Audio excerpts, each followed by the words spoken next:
नमस्कार, India news देख रहे हैं आप और मैं हूं आपके साथ सचिन दुबे। शुरुआत करेंगे बड़ी खबर के साथ। कुछ देर में मन की बात करेंगे पीएम नरेंद्र मोदी। जी हां, ये बड़ी खबर हम आपको बता रहे हैं। कुछ ही मिनटों में शुरू की जाएगी पीएम नरेंद्र मोदी द्वारा मन की बात कार्यक्रम। जी हां, देशवासियों को करेंगे संबोधित और मन की बात कार्यक्रम का ये 76वां संस्करण है। जी हां, ये बड़ी खबर हम आपको बता रहे हैं। कोरोना और ऑक्सीजन की कमी पर बात होगी।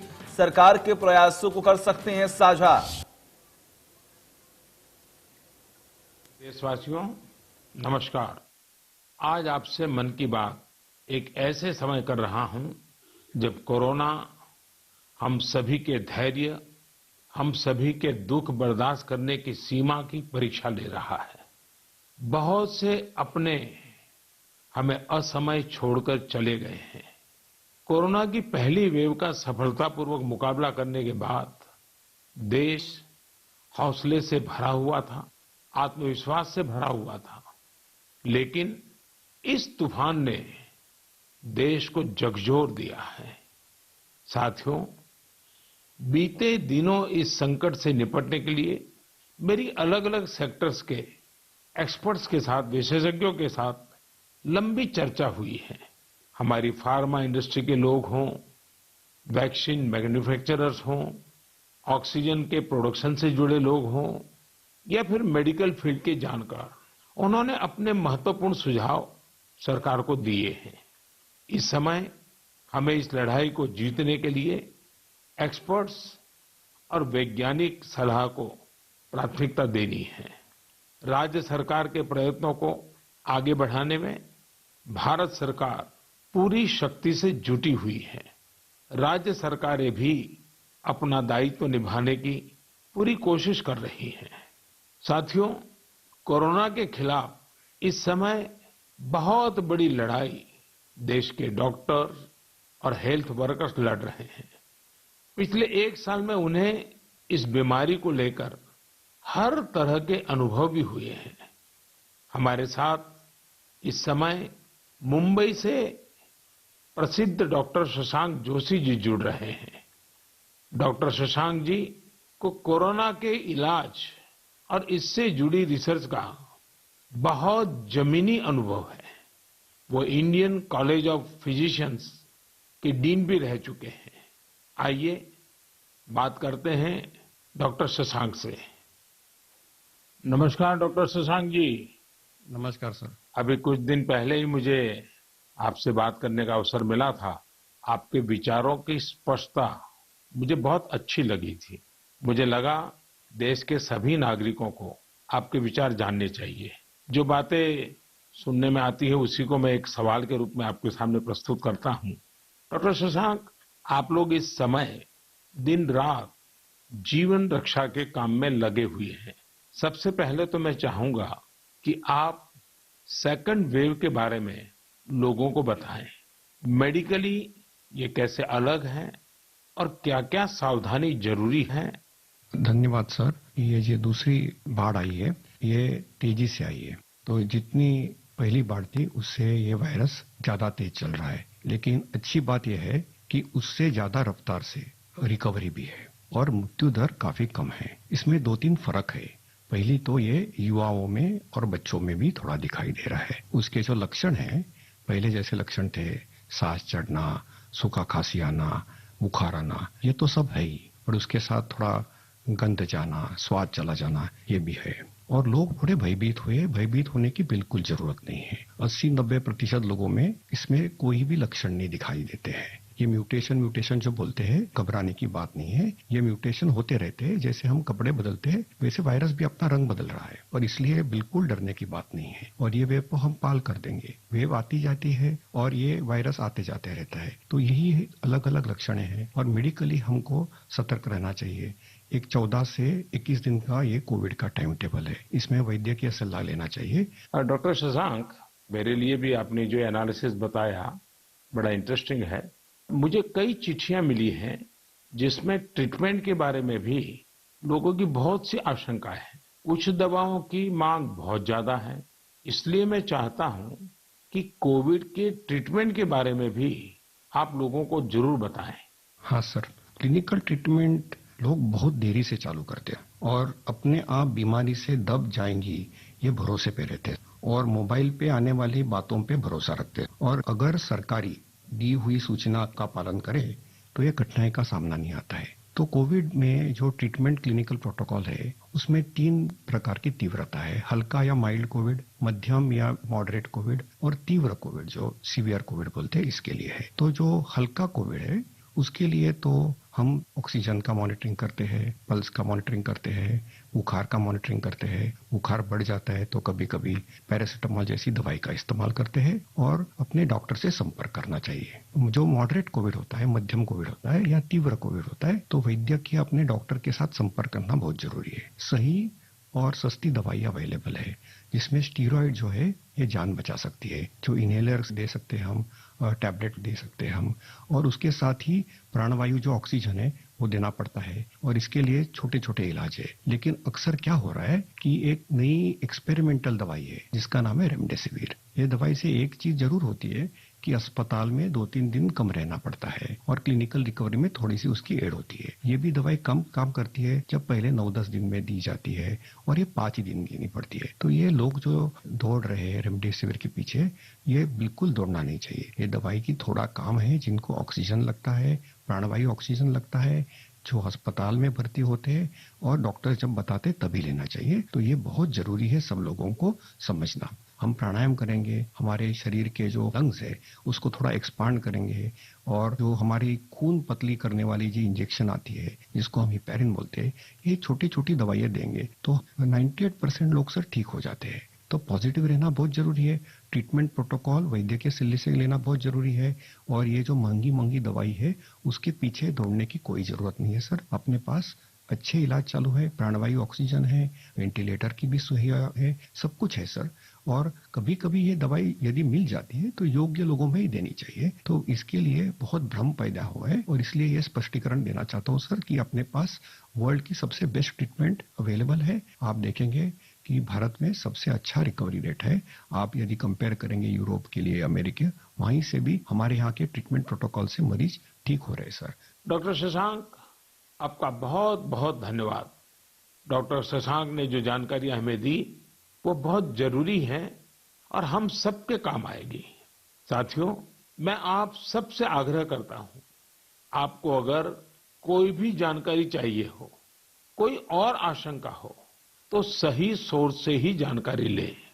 आपके जो फैमिली डॉक्टर हो, आसपास के जो डॉक्टर्स हो, आप उनसे फोन से संपर्क करके सलाह लीजिए।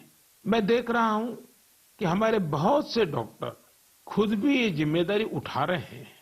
कई डॉक्टर्स सोशल मीडिया के जरिए लोगों को जानकारी दे रहे हैं, फोन पर, व्हाट्सएप पर भी काउंसलिंग कर रहे हैं। कई हॉस्पिटल की वेबसाइटें हैं जहां जानकारियां भी उपलब्ध हैं और वहां आप डॉक्टर से परामर्श भी ले सकते हैं। ये बहुत सराहनीय है। मेरे साथ श्रीनगर से डॉक्टर नावीद नजीर शाह जुड़ रहे हैं। डॉक्टर नावीद श्रीनगर के गवर्नमेंट मेडिकल कॉलेज में प्रोफेसर हैं। नावीद जी अपनी देखरेख में अनेकों कोरोना पेशेंट्स को ठीक कर चुके हैं और रमजान के इस पवित्र माह में डॉक्टर नावीद अपना कार्य भी निभा रहे हैं और उन्होंने हमसे बातचीत के लिए समय भी निकाला है। आइए उन्हीं से बात करते हैं। नावीद जी नमस्कार। नमस्कार सर। डॉक्टर नावीद, मन की बात के हमारे श्रोताओं ने इस मुश्किल समय में पैनिक मैनेजमेंट का सवाल उठाया है। आप अपने अनुभव से उन्हें क्या जवाब देंगे? देखिए, जब कोरोना शुरू हुआ तो कश्मीर में जो सबसे पहला हॉस्पिटल डिजिग्नेट हुआ एज कोविड हॉस्पिटल वो हमारा सीडी हॉस्पिटल था जो मेडिकल कॉलेज के अंडर में आता है। तो उस टाइम एक खौफ का माहौल था, लोगों में तो था ही। वो समझते थे शायद कोविड का इन्फेक्शन किसी को हो जाता है तो एक डेथ सेंटेंस माना जाएगा ये। और ऐसे ही जो हमारे अस्पतालों में डॉक्टर साहिबान या पैरामेडिकल स्टाफ काम करते थे उनमें भी एक खौफ का माहौल था कि हम इन पेशेंट्स को कैसे फेस करेंगे, हमें इन्फेक्शन होने का खतरा तो नहीं है। लेकिन जो ही टाइम गुजरा हमने भी देखा कि अगर पूरी तरीके से हम जो प्रोटेक्टिव गियर पहने और एहतियाती तदाबीर जो है उन पे अमल करें तो हम भी सेफ रह सकते हैं और हमारा जो बाकी स्टाफ है वो भी सेफ रह सकता है। और आगे आगे जब भी हम देखते गए तो ये मरीज जो कुछ लोग बीमार थे, कुछ एसिम्प्टोमेटिक थे, यानी कि उनमें कोई बीमारी के कोई लक्षण नहीं थे, हमने देखा कि करीब करीब 90-95% से ज्यादा जो मरीज हैं वो खुद विदाउट एनी मेडिकेशन भी ठीक हो जाते हैं। तो वक्त जैसे गुजरता गया तो लोगों में जो कोरोना का एक डर था वो बहुत कम हो गया। आज की बात जो हम ये सेकंड वेव जो इस टाइम हमारी आई है इस कोरोना में, इस टाइम भी हमें पैनिक होने की जरूरत नहीं है। इस मौके पे भी हम अगर जो प्रोटेक्टिव मेजर्स हैं, जो एसओपीज है, अगर उन पे हम अमल करेंगे, जैसे मास्क पहनना, हैंड सैनिटाइजर का यूज करना, इसके अलावा फिजिकल डिस्टेंस मेंटेन करना या सोशल गैदरिंग्स हम अवॉइड करें, तो हम अपना रोजमर्रा का काम भी बखूबी निभा सकते हैं और इस बीमारी से प्रोटेक्शन भी पा सकते हैं। डॉक्टर नावीद, वैक्सीन को लेकर भी लोगों के कई सारे सवाल हैं, जैसे कि वैक्सीन से कितनी सुरक्षा मिलेगी, वैक्सीन के बाद कितना आश्वस्त रह सकते हैं। आप कुछ बात इसमें बताएं तो श्रोताओं को बहुत लाभ होगा। जब कोरोना का इन्फेक्शन सामने आया तब से आज तक हमारे पास अभी कोविड-19 के अगेंस्ट कोई इफेक्टिव ट्रीटमेंट अवेलेबल नहीं है। तो हम इस बीमारी को फाइट दो ही चीजों से कर सकते हैं, एक तो प्रोटेक्टिव मेजर, और हम पहले से ही कह रहे थे कि अगर कोई इफेक्टिव वैक्सीन हमारे पास आए तो वो हमें इस बीमारी से निजात दिला सकता है। और हमारे मुल्क में 2 वैक्सीन इस टाइम अवेलेबल है, कोवैक्सीन है, कोविशील्ड है, जो यहीं पे बना हुआ वैक्सीन है। और कंपनीज भी अपनी जो उन्होंने ट्रायल्स की हैं तो उसमें भी देखा गया है कि इसकी एफिकेसी जो है वो 60% से ज्यादा है। अगर हम जम्मू कश्मीर की बात करें, हमारी यूटी में अभी तक 15 से 16 लाख तक लोगों ने अभी ये वैक्सीन लगाया है। हाँ, सोशल मीडिया में काफी इसके जो मिसकंसेप्शन या मिथ्स इसमें आए थे कि ये साइड इफेक्ट्स हैं। अभी तक हमारी जो भी यहाँ पे वैक्सीन लगे हैं कोई साइड इफेक्ट उनमें नहीं पाया गया है। सिर्फ जो आम हर किसी वैक्सीन के साथ एसोसिएटेड होता है, किसी को बुखार आना, पूरे बदन में दर्द या लोकल साइट जहाँ पे इंजेक्शन लगता है वहाँ पे पेन होना, ऐसे ही साइड इफेक्ट्स हमने हर मरीज में देखे हैं। तो कोई ग्रॉस हमने कोई एडवर्स इफेक्ट नहीं देखा है। हाँ, और दूसरी बात, लोगों में ये भी आशंका थी कि कुछ लोग आफ्टर वैक्सीनेशन यानी वैक्सीन टीकाकरण के बाद पॉजिटिव हो गए। इसमें कंपनी से ही गाइडलाइंस है कि उसमें अगर किसी को टीका लगा है उसके बाद उसको इन्फेक्शन हो सकता है, वो पॉजिटिव हो सकता है, लेकिन जो बीमारी की सीवियरिटी है यानी बीमारी की शिद्दत जो है उन मरीजों में उतनी नहीं होगी। यानी कि वो पॉजिटिव हो सकते हैं लेकिन जो बीमारी है वो एक जानलेवा बीमारी उनमें साबित नहीं हो सकती है। इसलिए जो भी ये मिसकंसेप्शंस हैं वैक्सीन के बारे में वो हमें दिमाग से निकालने चाहिए। और जिसकी बारी आई, क्योंकि 1 मई से हमारा पूरे मुल्क में जो भी 18 साल से ज्यादा की उम्र के हैं उनको वैक्सीन लगाने का कार्यक्रम शुरू होगा, तो लोगों से अपील यही करेंगे कि आप आए, वैक्सीन लगवाएं और अपने आप को भी प्रोटेक्ट करें और ओवरऑल हमारी सोसाइटी और हमारी कम्युनिटी इससे प्रोटेक्ट हो जाएगी कोविड-19 के इन्फेक्शन से। डॉक्टर नावीद, आपका बहुत बहुत धन्यवाद और आपको रमजान के पवित्र महीने की बहुत बहुत शुभकामनाएं। बहुत बहुत शुक्रिया। साथियों, कोरोना की इस संकट काल में वैक्सीन की अहमियत सभी को पता चल रही है। इसलिए मेरा आग्रह है कि वैक्सीन को लेकर किसी भी अफवाह में न आए। आप सभी को मालूम भी होगा कि भारत सरकार की तरफ से सभी राज्य सरकारों को फ्री वैक्सीन भेजी गई है, जिसका लाभ 45 साल की उम्र के ऊपर के लोग ले सकते हैं। अब तो 1 मई से देश में 18 साल के ऊपर के हर व्यक्ति के लिए वैक्सीन उपलब्ध होने वाली है। अब देश का कॉरपोरेट सेक्टर, कंपनियां भी अपने कर्मचारियों को वैक्सीन लगाने के अभियान में भागीदारी निभा पाएगी। मुझे ये भी कहना है कि भारत सरकार की तरफ से मुफ्त वैक्सीन का जो कार्यक्रम अभी चल रहा है वो आगे भी चलता रहेगा। मेरा राज्यों से भी आग्रह है कि वो भारत सरकार के इस मुफ्त वैक्सीन अभियान का लाभ अपने राज्य के ज्यादा से ज्यादा लोगों तक पहुंचाएं। साथियों, हम सब जानते हैं कि बीमारी में हमारे लिए अपने परिवार की देखभाल करना मानसिक तौर पर कितना मुश्किल होता है, लेकिन हमारे अस्पतालों के नर्सिंग स्टाफ को तो यही काम लगातार कितने ही मरीजों के लिए एक साथ करना होता है। ये सेवा भाव हमारे समाज की बहुत बड़ी ताकत है। नर्सिंग स्टाफ द्वारा की जा रही सेवा और परिश्रम के बारे में सबसे अच्छे से तो कोई नर्स ही बता सकती है।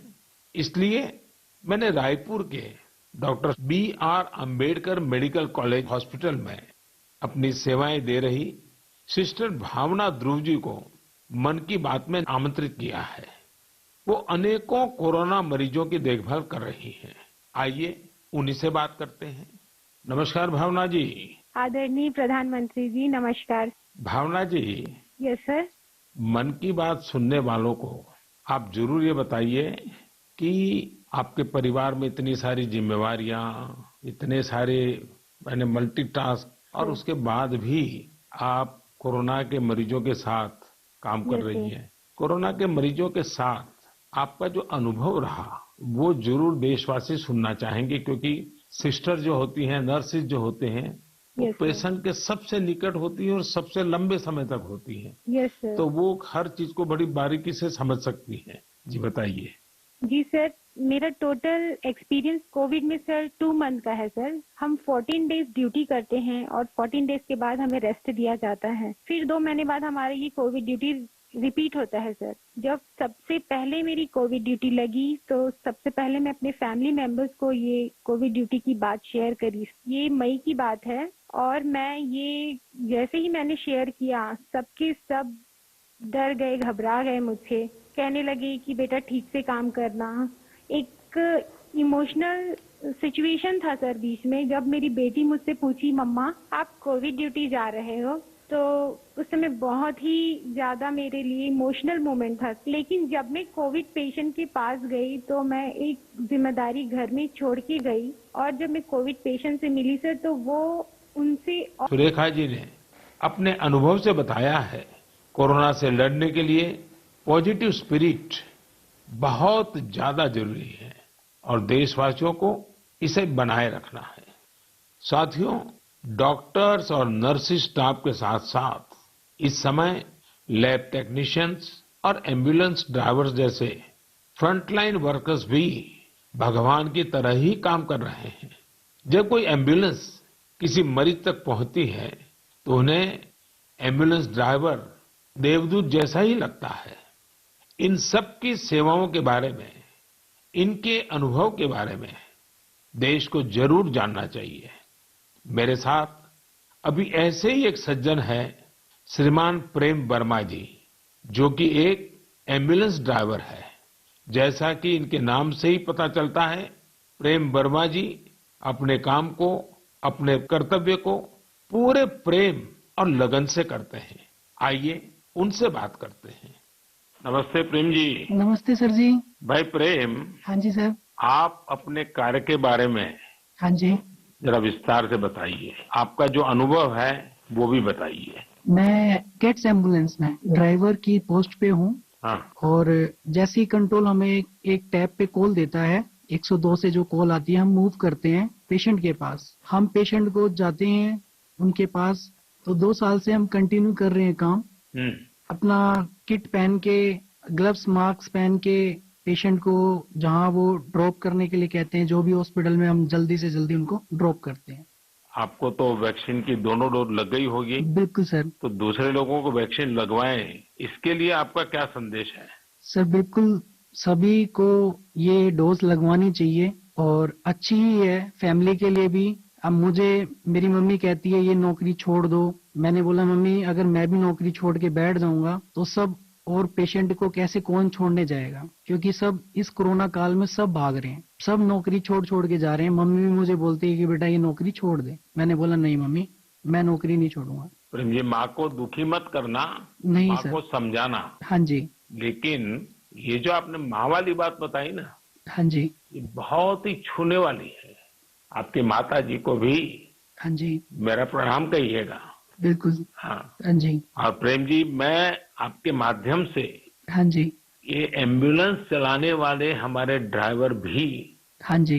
कितना बड़ा रिस्क लेकर के काम कर रहे हैं। हाँ जी। और हरेक की माँ क्या सोचती है, बिल्कुल सर। ये बात जब श्रोताओं तक पहुंचेगी, हाँ जी। मैं जरूर मानता हूँ कि उनको भी दिल को छू जाएगी। हाँ जी।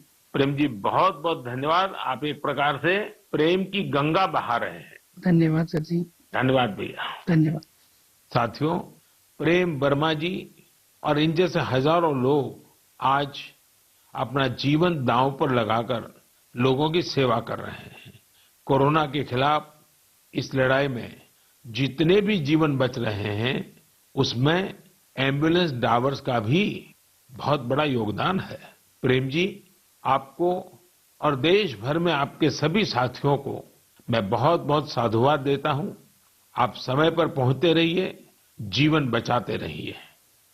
मेरे प्यारे देशवासियों, ये सही है कि कोरोना से बहुत लोग संक्रमित हो रहे हैं, लेकिन कोरोना से ठीक होने वाले लोगों की संख्या भी उतनी ही ज्यादा है।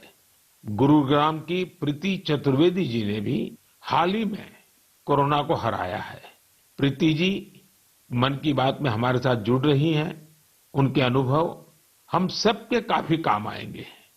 प्रीति जी नमस्ते। नमस्ते सर, कैसे हैं आप? मैं ठीक हूं जी।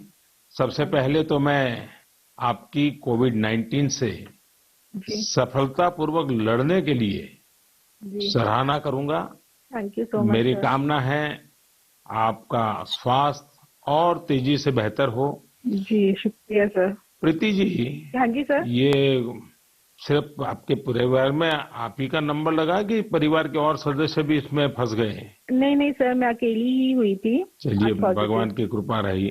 अच्छा, मैं चाहूंगा हाँ जी कि सर। आप अपने इस पीड़ा के अवस्था के कुछ अनुभव अगर साझा करें तो शायद जो श्रोता है उनको भी ऐसे समय कैसे अपने आप को संभालना चाहिए, इसका मार्गदर्शन मिलेगा। जी सर, जरूर सर। इनिशियली इस स्टेज में मेरे को बहुत ज्यादा लेथार्जिक, मतलब बहुत सुस्ती सुस्ती आया, और उसके बाद ना मेरे गले में थोड़ी सी खराश होने लगी। तो उसके बाद ना मेरा थोड़ा सा मेरे को लगा कि ये सिम्टम्स है, तो मैंने टेस्ट कराया। दूसरे दिन रिपोर्ट आते ही जैसे मेरे को पॉजिटिव हुआ, मैं अपने आप को क्वारंटीन कर लिया, एक रूम में आइसोलेट करके। अब डॉक्टर्स के साथ कंसल्ट करा मैंने उनसे, उनकी मेडिकेशन स्टार्ट कर दी। तो आपका परिवार बच गए आपके क्विक एक्शन के कारण? जी सर, वो बाकी सबका भी बाद में कराया था, बाकी सब नेगेटिव थे, मैं ही पॉजिटिव थे। उससे पहले मैंने अपने आप को आइसोलेट कर लिया था एक रूम के अंदर। अपनी जरूरत का सारा सामान रख के उसको मैं अपने आप अंदर कमरे में बंद हो गई थी। और उसके साथ साथ मैंने फिर डॉक्टर के साथ मेडिकेशन स्टार्ट कर दी। तो मैंने मेडिकेशन के साथ साथ ना मैंने योगा, आयुर्वेदिक, और साथ में मैंने ना काढ़ा भी लेना शुरू कर दिया था अपनी इम्यूनिटी बूस्ट करने के लिए। और सर मैं दिन में मतलब जब भी अपना भोजन वगैरह लेती थी, उससे मैंने हेल्दी फूड जो कि प्रोटीन रिच डाइट थी वो लिया। मैंने बहुत सारा फ्लूइड लिया, मैंने स्टीम लिया, गार्गल किया और हॉट वाटर लिया। मैंने दिन भर मैं इन सब चीजों को ही अपने उस जीवन में लेती आई डेली। और सर इन दिनों में ना सबसे बड़ी बात मैं बोलना चाहूंगी कि घबराना तो बिल्कुल नहीं है, बहुत मेंटली स्ट्रांग करना, जिसके लिए मेरे को ना योगा ने बहुत ज्यादा, ब्रीदिंग एक्सरसाइज करती थी ना, उससे मुझे अच्छा लगता था उसको करने से मुझे। अच्छा प्रीति जी, जब अब आपका प्रोसेस पूरा हो गया, आप संकट से बाहर निकल आई, अब आपका टेस्ट भी नेगेटिव आ गया है, हाँ जी सर। तो फिर आप अपने स्वास्थ्य के लिए, इसके देखभाल के लिए अभी क्या कर रही है? सर मैंने एक तो योगा बंद नहीं किया है, ठीक है। मैंने काढ़ा अभी भी ले रही हूँ, और अपनी ना इम्यूनिटी बूस्ट रखने के लिए मैं अच्छा हेल्दी फूड खा रही हूँ अभी, जो कि मैं बहुत अपने आप कर लेती थी, उस पर बहुत ध्यान दे रही हूँ मैं। धन्यवाद Preeti ji. Thank you so much sir. आपने जो जानकारी दी, मुझे लगता है ये बहुत सारे लोगों के काम आएगी। आप स्वस्थ रहें, आपके परिवार के लोग स्वस्थ रहें, मेरी आपको बहुत बहुत शुभकामनाएं। मेरे प्यारे देशवासियों, जैसे आज हमारे मेडिकल फील्ड के लोग, फ्रंटलाइन वर्कर्स दिन रात सेवा कार्यों में लगे हैं, वैसे ही समाज के अन्य लोग भी इस समय पीछे नहीं है। देश एक बार फिर एकजुट होकर कोरोना के खिलाफ लड़ाई लड़ रहा है। इन दिनों मैं देख रहा हूं, कोई क्वारंटाइन में रह रहे परिवारों के लिए दवा पहुंचा रहा है, कोई सब्जियां, दूध, फल आदि पहुंचा रहा है, कोई एम्बुलेंस की मुफ्त सेवाएं मरीजों को दे रहा है। देश के अलग अलग कोने में इस चुनौतीपूर्ण समय में भी स्वयंसेवी संगठन आगे आकर दूसरों की मदद के लिए जो भी कर सकते हैं वो करने का प्रयास कर रहे हैं। इस बार गांवों में भी नई जागरूकता देखी जा रही है। कोविड नियमों का सख्ती से पालन करते हुए लोग अपने गांव की कोरोना से रक्षा कर रहे हैं, जो लोग बाहर से आ रहे हैं उनके लिए इस